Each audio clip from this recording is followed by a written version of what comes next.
Hey homeberries, I hope you all had a good weekend. This is another sort of rant video about something that comic book writers or other fiction writers do sometimes.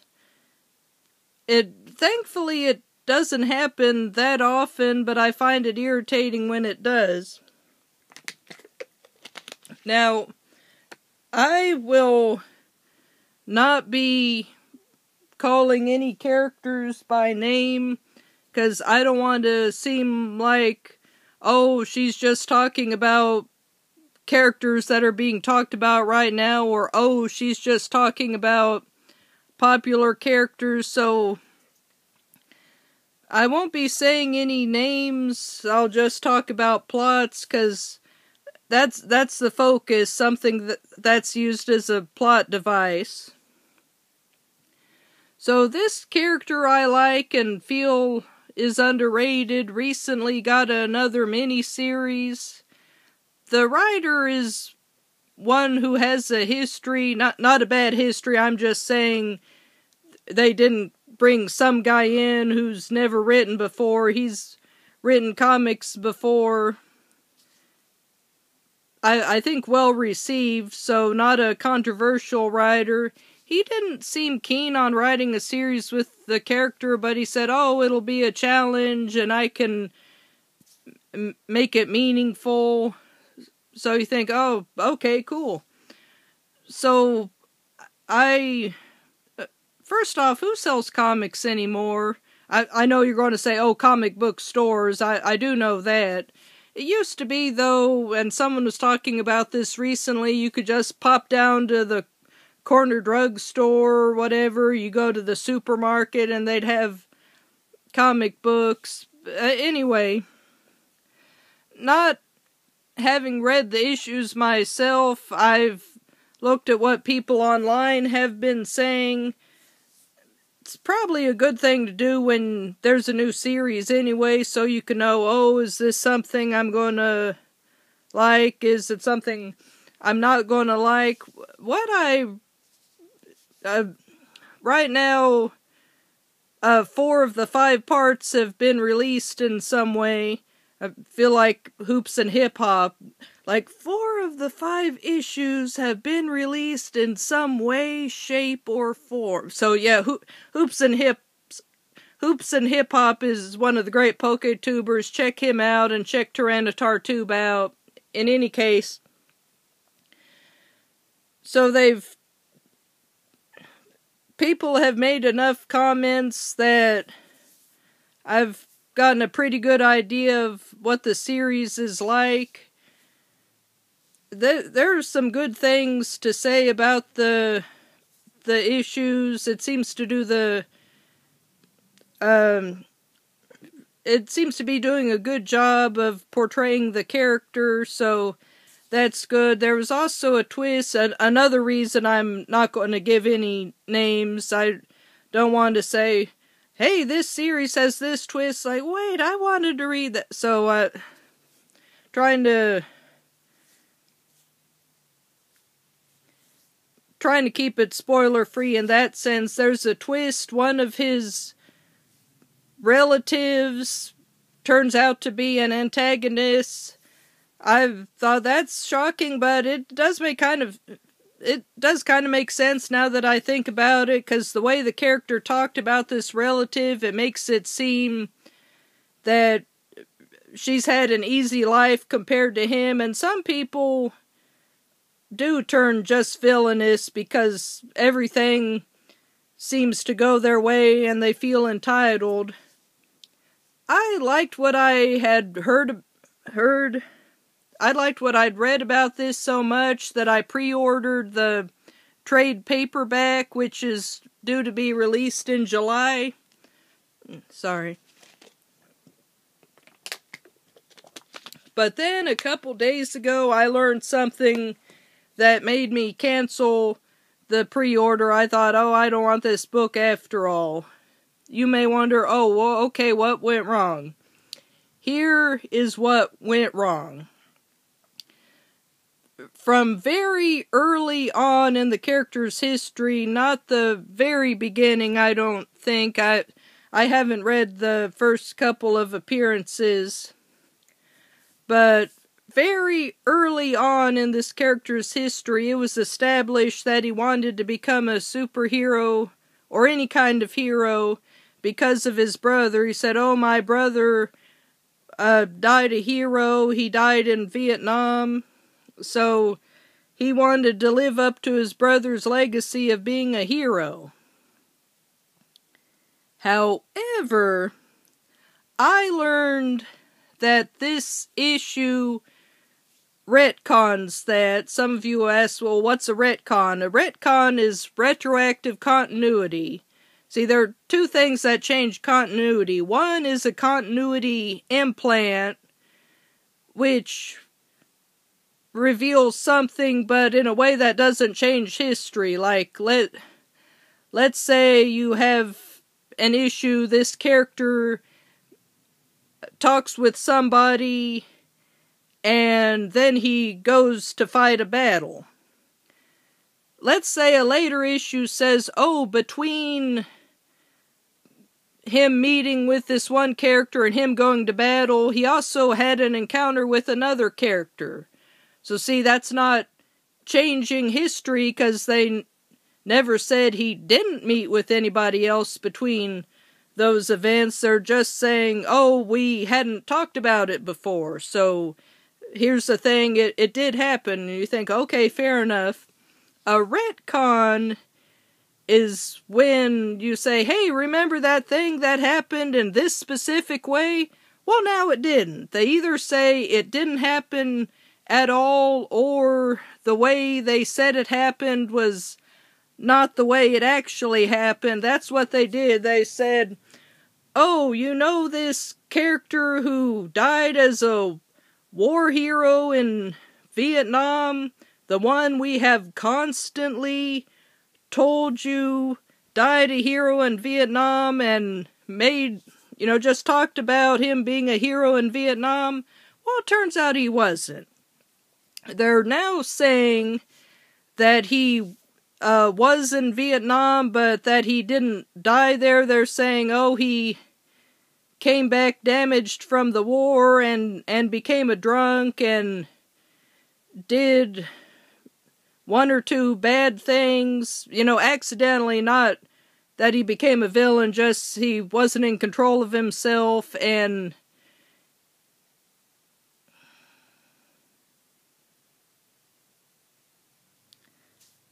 I'm just going to be tactless as tactful, just try to be as tactful as I can and just say he ended his own life is what they're saying happened now. So,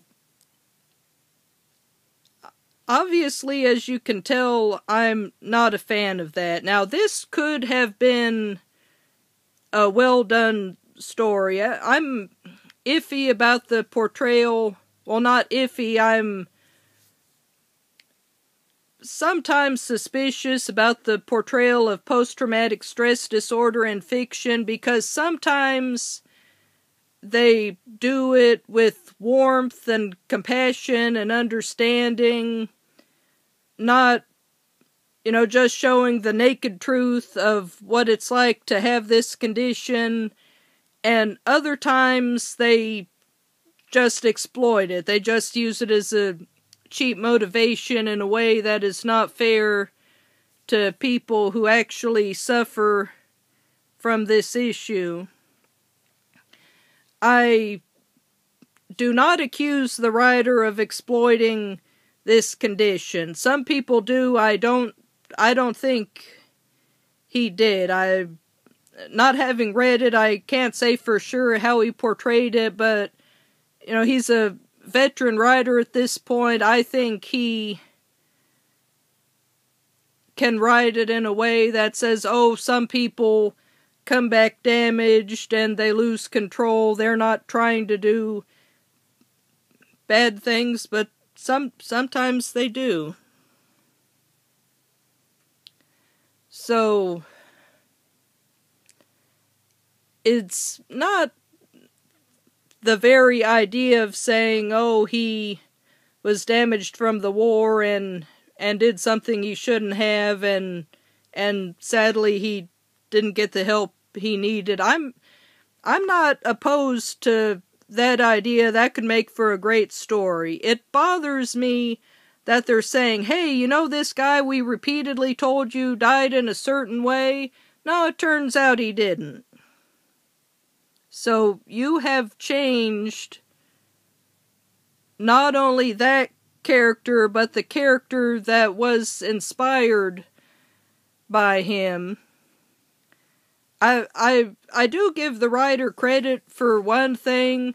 Recently I reread an issue in which the character has a flashback to learning that his brother died in Vietnam, and his death is not shown. It's just the parents telling him and his sister, oh, we got a message. Your brother died in Vietnam. So, if the writer saw that and thought, oh, well, you know, since I didn't show it, I could do something with that, and it would still be a retcon, but I wouldn't be going against something that was shown. I hope that makes sense. Like, if you showed if you see how a character died and someone says, oh, that's not how he died, that's insulting, because you think, well, we saw that, unless there's a good story involved. But if you just hear that a character died a certain way, and then you learn it was a lie and they actually, that's more acceptable, I think. I hope that made sense. So,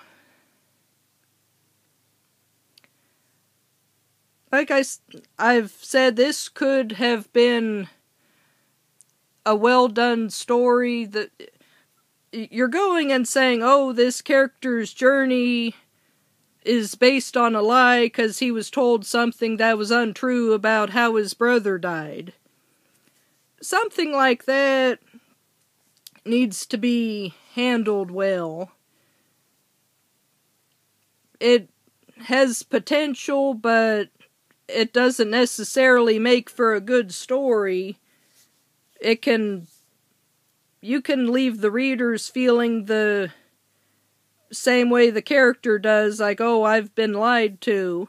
That's what I object to. We were told literally for decades. Do you like the way I emphasize literally? We were told for decades this is how the character died, and then, nope. And now some 13 minutes of rambling. I'm finally going to say what this boils down to. I don't like when they change major details about characters' relatives, especially deceased characters.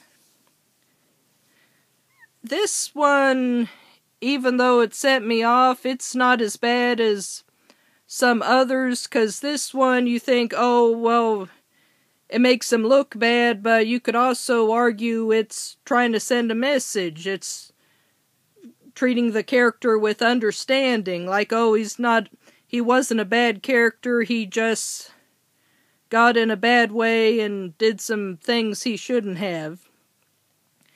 So even though I'm irritated, it's not as bad as some others. Years ago, time flies, it's probably maybe a decade ago, there was a storyline with a character from a different company, and part of the story made it seem like his parents had been doing bad things. Like, someone had a picture, said, oh, this picture shows that his mother was doing drugs, and we also have reason to believe that his father wasn't really his father. We think his mother may have gotten together with the butler or somebody, and that's the character's real father. My older brother was reading the series at the time, or that storyline, and he told me, if that's really what they do, then I'm never reading this series again, and he'll do it too. We don't say, oh, we're not reading this, and then just keep on reading. In the end, it turned out the evidence was fake, like they doctored some pictures, and the stuff about his father was just rumors. He really was his father. To be fair, for the character I mentioned earlier, that may be, the 5th issue isn't out yet. It may turn out that's the case. It may turn out, oh no, the stuff about your brother doing bad things and dying by his own hand was a lie. He really was a hero who died in Vietnam. Sorry, some things are just sensitive subjects, but in any case, we won't know for sure until the last issue, and even then, someone could go back and change it later. They can retcon a retcon. It's happened numerous times before. I thought earlier, is there a worse example of making someone's relatives look bad just for the sake of a story? And then I remembered, I don't know when this was, but there's a series with a character said, oh, there was war breaking out, and so this warrior left her island to go stop the evil people who were killing others in war and doing terrible experiments and such, and she wanted to create peace. There was a storyline someone did which went after her entire tribe except for her. So not just her family, her entire island tribe was made out to be terrible. I'm really not. What it boils down to, according to this storyline, they would attack ships and kidnap men and do terrible, horrible, no good, really bad things to them. So, not only is that insulting to... It's just insulting to everybody. It's insulting to the character's legacy. Because you think, okay, this tribe has consistently been portrayed as not liking that there was conflict going on in the world and that innocent people were dying and all this, and now you're saying that they did horrible things just for a story? Why? There are ways it can be done. There are ways to do a story properly about someone discovering dark secrets in their family or community.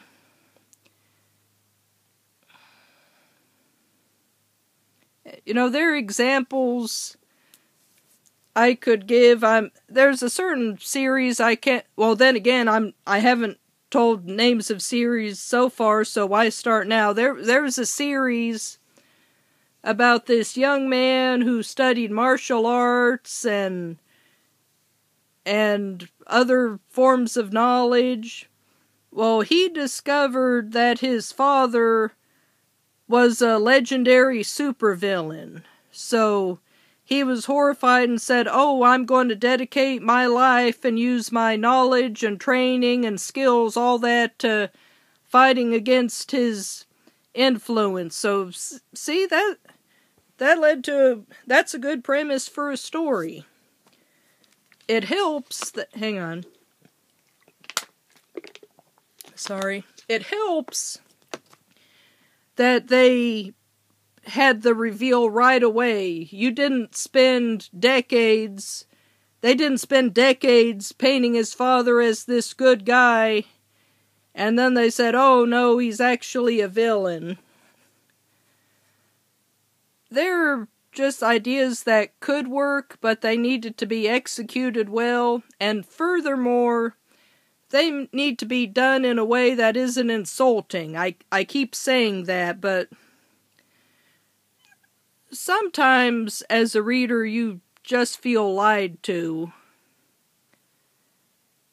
Let me give an example of a storyline that changed something and it was well received, if not by me, then by others, and then a storyline that was not well received. What was it, early noughties, or maybe later than that, they had the Winter Soldier storyline, in which it turned out, I feel most Captain America fans know this, and that's why I'm comfortable. They had Captain America's sidekick Bucky, who they thought had been dead for decades. They said, "Oh, well, no, actually, he was rescued by these Russian agents, and they trained him to be an assassin." I thought,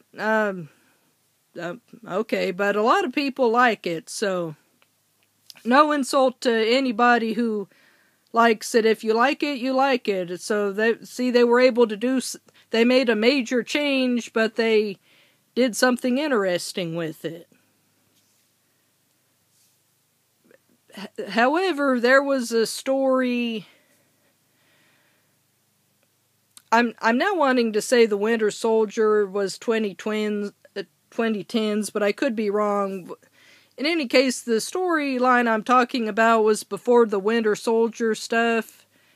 You know, the story with Captain America and Bucky, the way they got separated, they were on a plane that blew up or otherwise got destroyed, and Captain America landed in the Arctic waters and was frozen in a block of ice. I'm struggling not to make references to Frozen Caveman Lawyer by Phil Hartman on Saturday Night Live, but no, he was kept in the cube, preserved until the 1960s, and they thought Bucky had died in the explosion, or crash, but then it was later revealed he was the Winter Soldier. Someone did a storyline in which they claimed, "Oh, well, it wasn't an accident. The government purposely froze Captain America and Bucky and kept them," like, huh? What?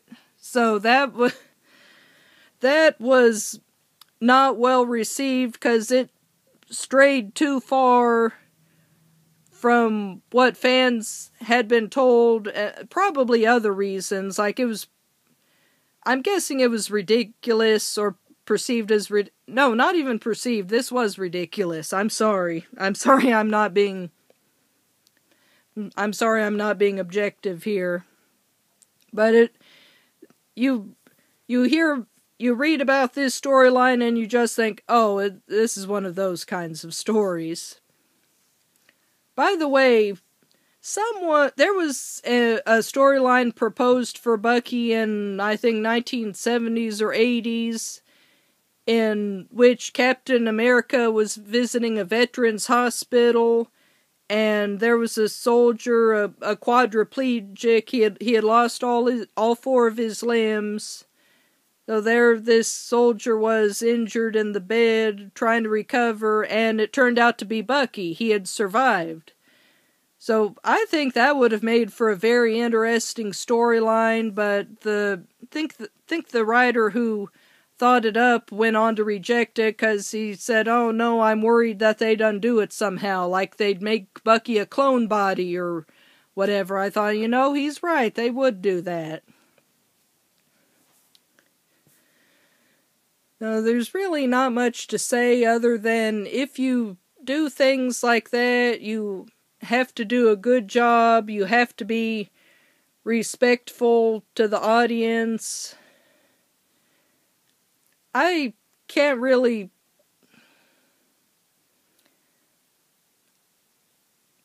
Like I said, I don't like the idea of them now saying, oh, his brother didn't die in Vietnam, he did this other stuff. But I think I've been as positive as I can be about it. There's another word I think it is objective. I'm trying to be objective, not letting my negative opinion allow me to be too negative about this, because like I said, the guy is probably doing a good... I don't like him doing it, but he's probably doing as good a job doing it as he can. Well, the sun is setting, and this video will end too, so thank you for putting up with me, and have a blessed night, everybody.